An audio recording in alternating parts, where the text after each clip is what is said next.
जो एक रात में गायब हो गया था, जहाँ के घर, मंदिर, बाजार सब आज भी वैसे के वैसे ही है जैसे हजारों साल पहले थे। लेकिन इंसान एक भी नहीं है वहाँ। और आज भी ऐसा कहते हैं कि इस गांव में इंसान अगर सूरज ढलने के बाद भी रुका रहे तो वो कभी वापस नहीं लौटता। जी हाँ दोस्तों, ऐसी जगह सच में है।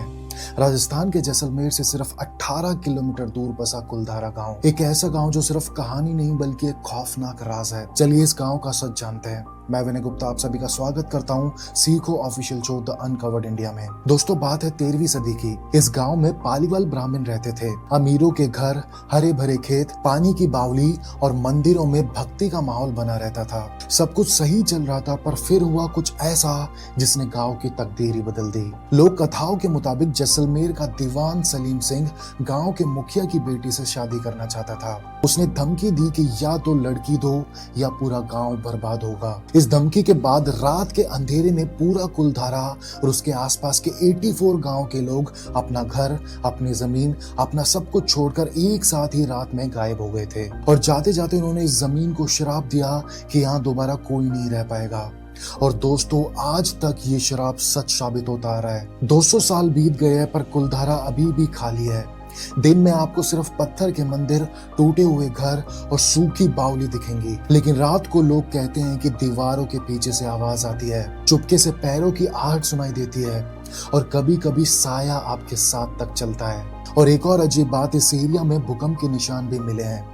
कुछ एक्सपर्ट्स कहते हैं कि लोग भूकंप के डर से भागे होंगे, पर गांव वाले कहते हैं कि असली वजह शराब ही है। आज एक हेरिटेज जगह है जहां अगर आप जाओगे तो आपको लगेगा वक्त वहीं थम गया है। और यही कारण है कि कुलधारा सिर्फ एक खाली गांव नहीं बल्कि एक हॉन्टेड टाइम कैप्सूल है, जो आपको 200 साल पहले की उस काली रात में ले जाता है जहां एक गांव अपनी बेटी की इज्जत के लिए मिटा दिया गया था। दोस्तों, क्या आपको इस गांव के खाली होने के पीछे का सच पता था? कमेंट सेक्शन में जरूर बताना। कि दक्षिण में एक ऐसी जगह थी जो रोमन एम्पायर के साथ ट्रेड करती थी, जहां इंडियन मसालों के बदले सोने के सिक्के एक्सचेंज होते थे। एक ऐसी जगह जो रोमन हिस्ट्री में अपनी छाप छोड़ चुकी थी। जी हाँ दोस्तों, ये कोई कहानी नहीं है, ये है मुजीरिस पोर्ट। चलिए आज जानते हैं इस लोस्ट पोर्ट के बारे में जिसने रोमन एम्पायर तक को हिला दिया था। मैं विनय गुप्ता आप सबका स्वागत करता हूँ सीखो official show the uncovered India में। दोस्तों, केरला के मालाबार कोस्ट पर कोडुंगुलूर के आसपास एक जगह थी जिसका नाम था मुजीरिस।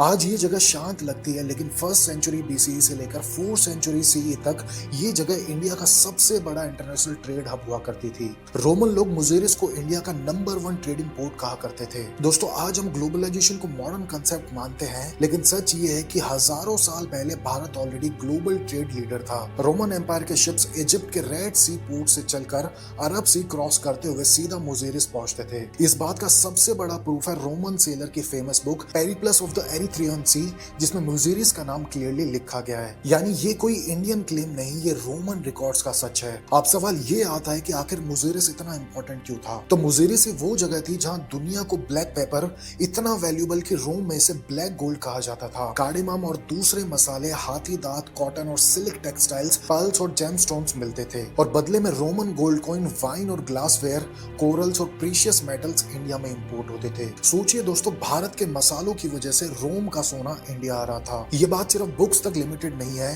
केरला में खुदाई के दौरान Roman gold coins, Roman wine के कंटेनर्स, मेडिटेरियन ग्लास के टुकड़े और फॉरेन कॉइन्स और सील्स मिले थे। ये सब एक ही बात प्रूफ करते हैं कि मुजीरिस एक ग्लोबल पोर्ट था। इतना ही नहीं, मुजीरिस सिर्फ ट्रेड का सेंटर नहीं था, ये एक मल्टी कल्चरल सिटी था। यहाँ रोमन, ग्रीक्स, अरब्स, ज्यूज और इंडियन सब एक ही शहर में रहते थे। ये दुनिया के उन पहले शहरों में से एक था जहाँ ग्लोबल माइग्रेशन और फॉरेन सेटलमेंट्स हुई थी। अब सबसे बड़ा सवाल, अगर मुजीरिस इतना रिच, इतना पावरफुल और इतना एडवांस था तो फिर आज ये कहाँ है? दरअसल साइंटिस्ट और हिस्टोरियंस के मुताबिक 1341 CE के आसपास एक भयंकर फ्लड आई थी। इस फ्लड ने पेरियार रिवर का कोर्स बदल दिया था, कोस्टलाइन को पूरी तरह रिशेप कर दिया था और पोर्ट्स एरिया को मिट्टी से भर दिया था। समुद्र पीछे हट गया, हार्बर बंद हो गया और ट्रेड रूट शिफ्ट हो गए।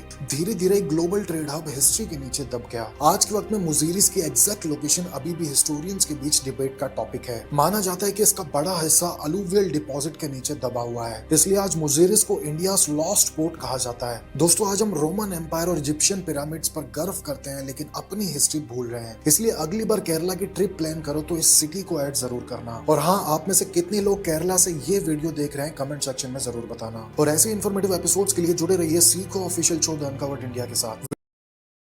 सोचो, महाराष्ट्र का सबसे शोर भरा शहर मुंबई, ट्रैफिक का हॉर्न, लोकल ट्रेन का रश, लोगों की भागदौड़, और इसी शहर के बीच एक ऐसी जगह छुपी है जहां घुसते ही आवाज धीरे धीरे गायब हो जाती है। फोन का सिग्नल कमजोर पड़ने लगता है, शहर का शोर पीछे रह जाता है और आप खुद नहीं समझ पाते कि आप अब भी मुंबई में हो या किसी और वक्त में पहुंच चुके हो। ये कोई अबेंडेंड प्लेस नहीं, ये जिंदा सच है जो शहर ने हमसे छुपा कर रखा है। जी हाँ दोस्तों, बात हो रही है मुंबई के दिल में बसे मंडपेश्वर केव की। चलिए आज इसी राज को गहराई से समझते हैं। मैं विनय गुप्ता आप सबका स्वागत करता हूं Seiko official show the uncovered India में। दोस्तों, मंडपेश्वर केव कोई नॉर्मल गुफा नहीं है। ये 8th सेंचुरी के आसपास बनाया गया एक रॉक कट केव है जो ब्रह्मानिकल सेविज्म को डेडिकेटेड था। एक्सपर्ट्स मानते हैं कि इसका कंस्ट्रक्शन कलाचुरी या अर्ली चालुक्य पीरियड के दौरान हुआ था, जब भारत में रॉक कट आर्किटेक्चर अपनी पीक पर था। मंडपेश्वर केव के नाम का रीजन काफी इंटरेस्टिंग है।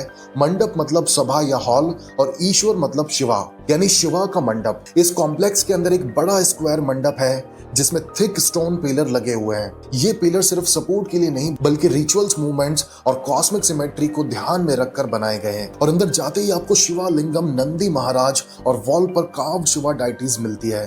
सब कुछ एक ही बेसल्ट रॉक को काट कर बनाया गया है जिसमें एक भी पत्थर बाहर से जोड़ा नहीं गया है। जो दिख रहा है सब कुछ पहाड़ के अंदर से निकाला गया है। लेकिन कहानी यहीं खत्म नहीं होती। 13th सेंचुरी के बाद जब इस्लामिक इन्वेजन हुई तो मंडपेश्वर केव को मस्जिद में कन्वर्ट करने की कोशिश की गई। शिवा कार्विंग को पार्शियली डैमेज किया गया, लिंगम को हटाने की कोशिश हुई और ब्रिटिश एरा में इस सैक्रेड जगह को बना दिया गया चर्च। यस दोस्तों, मंडपेश्वर केव ने मंदिर से मस्जिद और मस्जिद से चर्च का सफर देखा है। भारत में शायद ही कोई और रॉक कट साइट हो जिसका रिलीजन आइडेंटिटी इतनी बार बदला हो। आज भी अगर आप मंडपेश्वर केव के अंदर जाते हो तो टेम्परेचर अचानक ड्रॉप हो जाता है, आवाज हल्की सी इको करती है और एक अजीब सी हैवीनेस फील होती है, जैसे पत्थर कुछ कहना चाह रहे हो। आर्कियोलॉजिस्ट मानते हैं कि ये सिर्फ वर्शिप का सेंटर नहीं था, ये एक शिवा लर्निंग स्पेस, एक मेडिटेशन हॉल और शायद एक तांत्रिक रिचुअल साइट भी हो सकता है। लेकिन सबसे बड़ी मिस्ट्री आज भी वही है, ऐसा क्या हुआ कि ये जगह अपनी ओरिजिनल पहचान खो बैठी? क्या सिर्फ इन्वेजन वजह थी या फिर कोई और बहुत खतरनाक मिस्ट्री? आपका इस पर क्या ओपिनियन है कमेंट सेक्शन में जरूर बताना और ऐसे इंटरेस्टिंग एपिसोड के लिए जुड़े रहिए Seiko official show.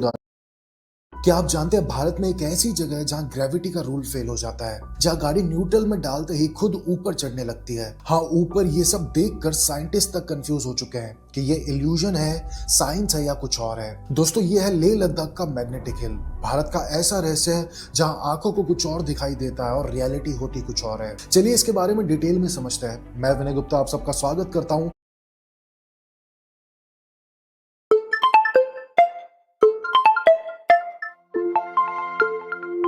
Incoming voice call from +91 9792